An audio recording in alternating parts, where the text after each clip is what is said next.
in the heavyweight division.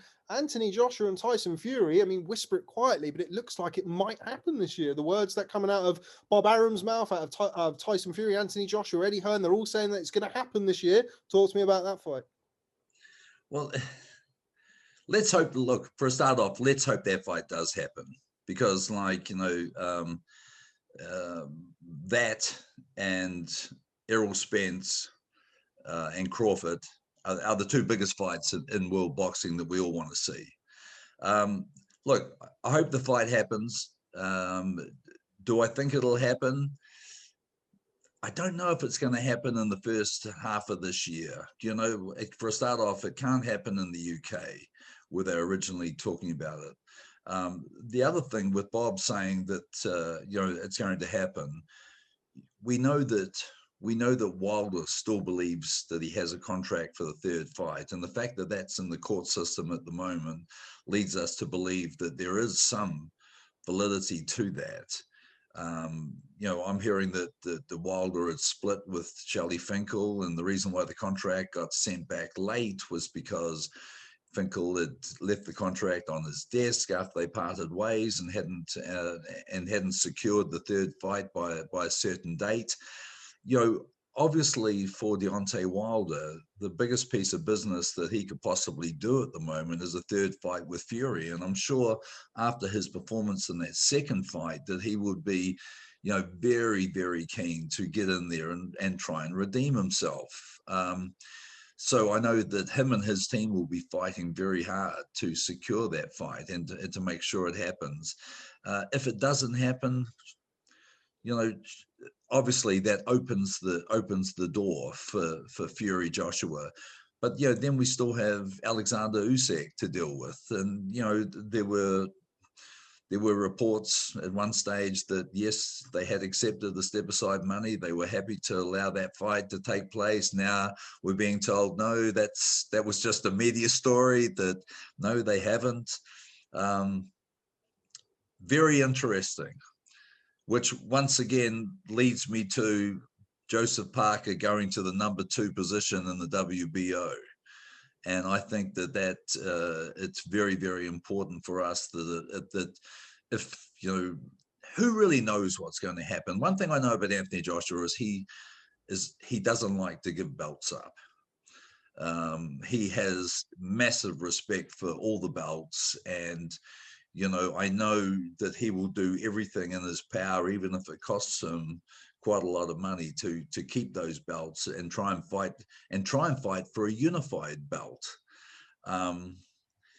If the WBO belt does get given up or taken from him, which, you know, there's a lot of discussion and no one really knows exactly what's happening there at the moment. But if it does, you know, we want to make sure that that the right people get to fight for that WBO belt. It's interesting you would say it, because I actually spoke to Alex Krasiuk today, who's obviously the promoter of Alexander Usyk. He echoed just what you've said there. There is no deal currently. He's not interested in fighting for an interim title against a Joe Joyce or a Joseph Parker, for example. And I think it's fair to say that's still got a ways to go with regards to a resolution. Yes, 100%. There are still a lot of factors to be played in that, and that's what makes our sport. Sometimes it makes it very, very frustrating, but it also makes it very, very interesting. And it's almost like a game of chess. There are a lot of moves have to be put in place to get the desired end result.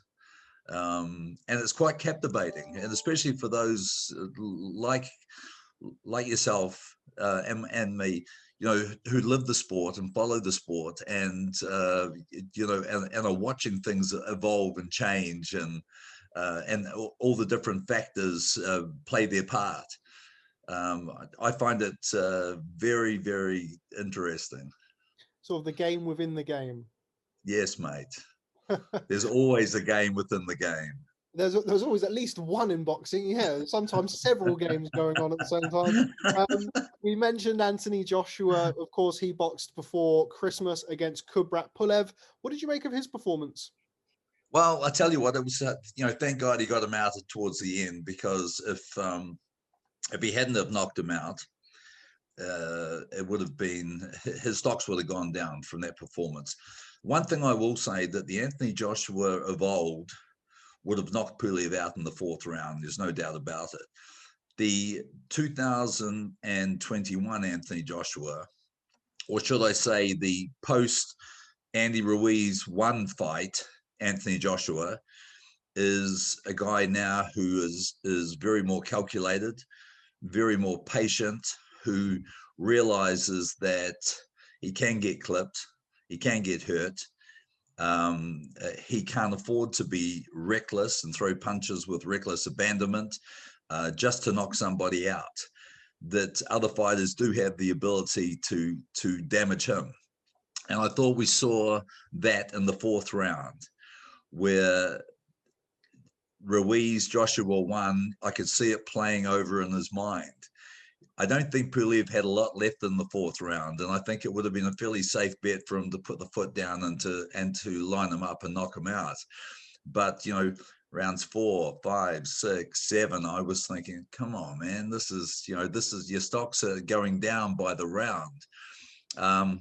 Look, it was a clinical performance. He got the job done. But what, you know, as I said before, you know, the Joshua of old would have closed that fight out in round 4. Now, the expression that we're hearing, or I've certainly heard from several people within the sport since that fight, was stuck between styles. Would you agree with that? Yes, I would. But I don't think it's just a factor of being stuck between styles. I think there's some mental challenges there that he's still working through. You know, when you get yourself, knocked out in the fashion that he did against Andy in the first fight, you have some mental hurdles to work through. And and as I mentioned before, I could see at the beginning of round 4, the flashbacks, because remember in the Ruiz fight, he hurt Andy, hit him really good, and thought, okay, now I'm stepping in to knock you out. Bang, next thing the whole fight changed. So you can see, and that's not such a bad thing, because what it tells you is that, there's a high degree of intelligence there that, hey, I'm not going to make the same mistake twice. It happened to me once, I'm not going to let it happen again. So the caution, not the greatest thing for the fans and for the stocks in Joshua, but I think for him, it was more important to win, and to win in a fashion where he wasn't risking himself being hurt and walking into a punch that he didn't see. We've spoken about Tyson Fury and Anthony Joshua on numerous occasions over the last couple of years. Anything from that most recent fight with Anthony Joshua change your prediction, your outlook on that fight if it happens next? No. No, I just think the style.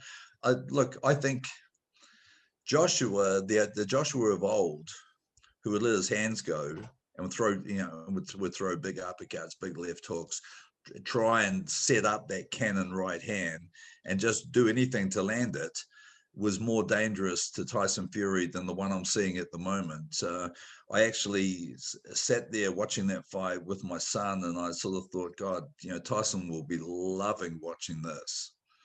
He'll be thinking he won't, Tyson's style is going to be a nightmare for Anthony Joshua. Simple as that. And especially for an Anthony Joshua whose confidence is down a little and still recovering from the fight in Madison Square Garden.